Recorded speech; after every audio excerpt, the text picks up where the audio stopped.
CNI news 24-এ সংবাদ পরিবেশনের পর এবার পুলিশের কাছে গ্রেফতার হয়েছে ফিউচার প্ল্যান সিকিউরিটি সার্ভিস নামের একটি ভুয়া প্রতিষ্ঠানের 7 জন প্রতারক। সাভার মডেল থানা পুলিশ পৌর এলাকার ব্যাংক কলোনিতে অভিযান চালিয়ে তাদের গ্রেফতার করে। কথায় আছে, চোরের 10 দিন তো সাধুর 1 দিন। সাভার মডেল থানা পুলিশ ঠিক এমনি 7 জন প্রতারক চক্রের সদস্যকে গ্রেফতার করেছে। দর্শক, আপনারা জানেন যে সিএনআই নিউজ 24 ইতিপূর্বে সাভারে সিকিউরিটি কোম্পানির নামে প্রতারণা করে অর্থ হাতিয়ে নেওয়ার অভিযোগে একটি সংবাদ পরিবেশন করে, যে সংবাদটি নজরে আসে পুলিশ এবং আইন শৃঙ্খলা রক্ষাকারী বাহিনীর। এই ভবনে মাসের পর মাস ভুয়া কোম্পানি খুলে ফেসবুকে চটকদার বিজ্ঞাপন দিয়ে চাকরি দেওয়ার নামে হাতিয়ে নিয়েছে এরা লক্ষ লক্ষ টাকা।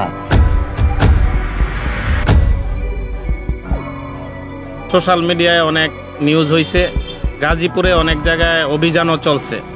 সেই অভিযানের সূত্র ধরে এখানেও সম্ভবত যত দূর জানি, আমি যেহেতু এখানে 9 বছর 10 বছর যাবৎ বিজনেস করি, এখানে অনেক পরিচিত লোক আছে। আর এখানে সম্ভবত এই বিল্ডিংয়ের 3rd ফ্লোরে তাদের একটা অফিস আছে, এটা হলো ফিউচার প্ল্যান।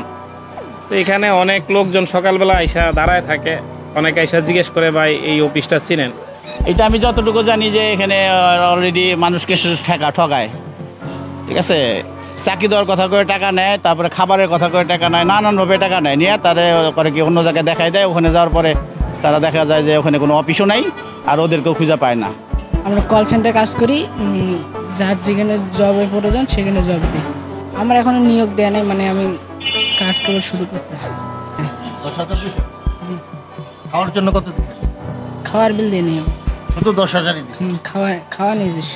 আপনাকে কি চাকরি দেওয়ার কথা ছিল? এই মার্কেট মানে কল সেন্টারে চাকরি। আপু একটু কথা বলি। আপনি এখানে চাকরি করেন?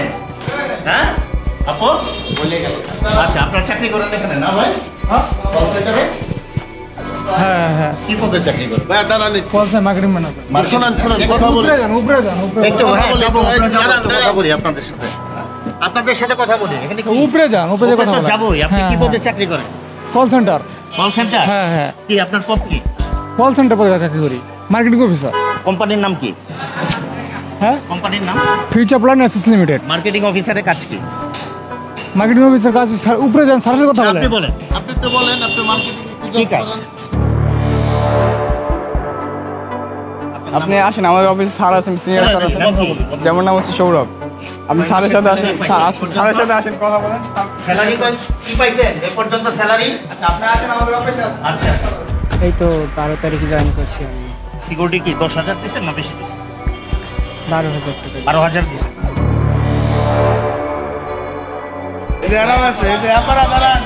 একটু কথা বলি।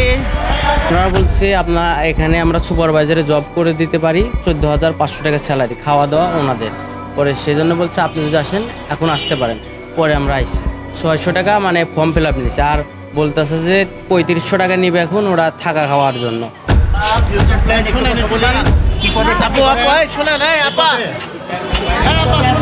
এ ব্যাপারে সিএনআই নিউজ একটি অনুসন্ধানী প্রতিবেদন প্রচার করে। এরপর বিষয়টি নজরে আসে আইন শৃঙ্খলা বাহিনীর। সাভার মডেল থানা পুলিশ গোয়েন্দা কার্যক্রমের মাধ্যমে জানতে পারে এরা সিকিউরিটি কোম্পানিতে বিভিন্ন পদে চাকরি দেওয়ার নামে সর্বশান্ত করছে যুবক যুবতীদের। এরপর সুনির্দিষ্ট অভিযোগের ভিত্তিতে রবিবার রাতে অভিযান চালিয়ে তাদের গ্রেফতার করা হয়। দুপুরবেলা আসে আমার কাছে, পরে ঘটনা বলে আমাকে, বলে যে তারা ওই অফিস থেকে বেরোনোর আগ পর্যন্ত, মানে তাদের কাছে 10 টাকা থাকা পর্যন্ত অফিস থেকে বেরোতে দেয়নি, অর্থাৎ পকেট শূন্য করে সর্বশেষ যে সম্বল ছিল তাও রেখে দিয়ে তারপরে অফিস থেকে মারধর করে খাটাই দিচ্ছে। কথা আমার ভুক্তভোগীরা বলে। আমি অভিযোগ করে সঙ্গে সঙ্গে ঘটনাস্থলে যাই।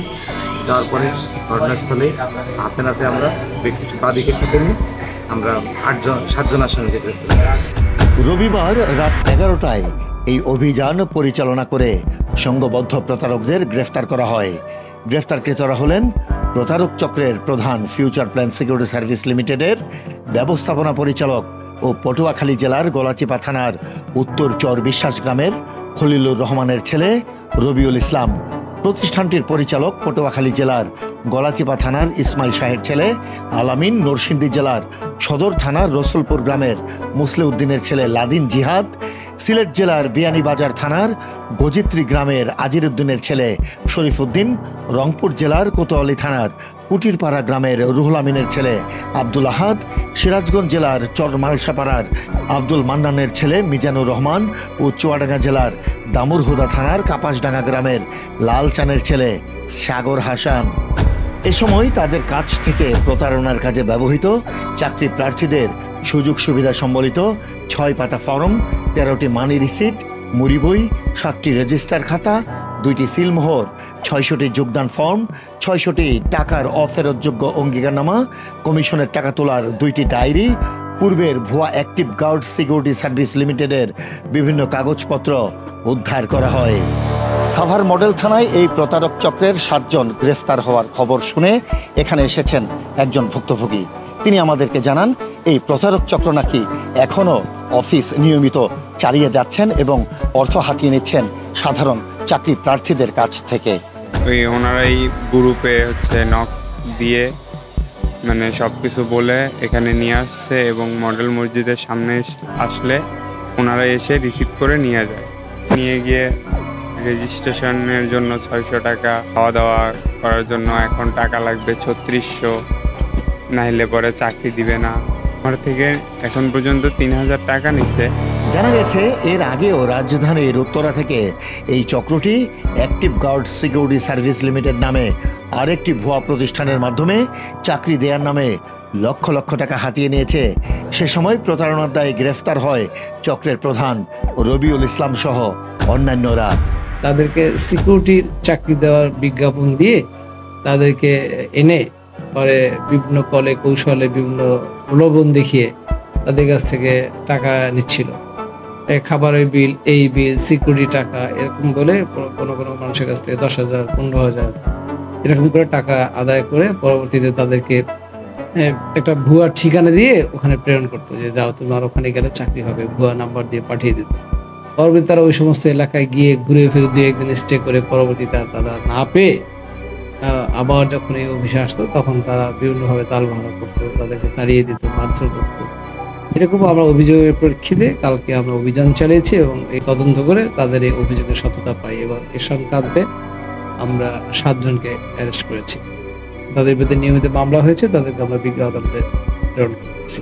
আমাদের থানা এলাকায় বা যেখানে যে কোনো ধরনের আমলযোগ্য অপরাধ বা ধর্তব্য অপরাধ যদি সংঘটিত হয় তাহলে অবশ্যই আমরা আশা করব যে সম্মানিত জনগণ আমাদেরকে এই খবরটা দিবেন এবং আমরা দ্রুত তদন্ত করে তাদের আইনি আওতা নিয়ে আসবো। আসলে দিন দিন মানুষের সংখ্যা বৃদ্ধি পাচ্ছে, বিভিন্ন ধরনের অপরাধও হচ্ছে। আমাদের চারপাশে এমন প্রতারক চক্রের অভাব নেই। এদের দ্বারা বারবার প্রতারিত হচ্ছেন সাধারণ মানুষ।